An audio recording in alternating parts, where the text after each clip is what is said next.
স্কুলে পড়লেন না কেন, মাদ্রাসায় পড়লেন কেন? স্কুলের শিক্ষা তো এত বড় শিক্ষা না। আম্মু বলছে যে মাদ্রাসায় পড়ো, মাদ্রাসায় পড়লে একদিন বড় হবা। মূলত কারণ হলো আল্লাহকে খুশি করার জন্য মাদ্রাসায় পড়তেছি। স্বপ্ন কি আছে? আমার স্বপ্ন আল্লাহকে খুশি করাই, একজন হাফেজ হবো, একজন ভালো মানুষ হবো, এটাই স্বপ্ন। আমার বাবা চাকরি করে, মা বাসায় কাজ টাজ করে, হাউস ওয়াইফ। বড় হয়ে মায়ের জন্য কি করবো? বলছিল আম্মু যে আমি মরার আগে যেন শুনতে পারি যে তুই হাফেজ হবি। আমিও আল্লাহর কাছে দোয়া করে যেন হাফেজ হইতে পারি। পারবা মায়ের স্বপ্নটা পূরণ করতে? মানে আল্লাহ তালার কাছে গিয়েছি, এখন আল্লাহ তালা ফিরাই দিবে না। অনেক কুরবানি করতেছি, এখন আল্লাহ তালা দিবে ইনশাল্লাহ। প্রত্যেকটি নামাজের মোনাজাতে কোন মানুষটার জন্য দোয়া করে? সবার জন্য দোয়া করি, আব্বু আম্মু দাদি নানি। বড় হয়ে মায়ের জন্য কি করে?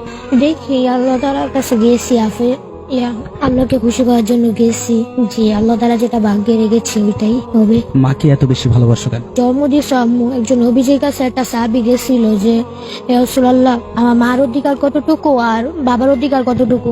প্রথমবার জিজ্ঞেস করছে, প্রথমে আমাদের নবী মুহাম্মদ সাল্লাল্লাহু আলাইহি ওয়াসাল্লাম বলছিল মা, দ্বিতীয়বার আবার জিজ্ঞেস করছে তখনও বলছিল মা, তৃতীয়বার আবার জিজ্ঞেস করছে তখনও মা বলছে, চতুর্থবার জিজ্ঞেস করার পরে তিনি বাবার কথা বলছে।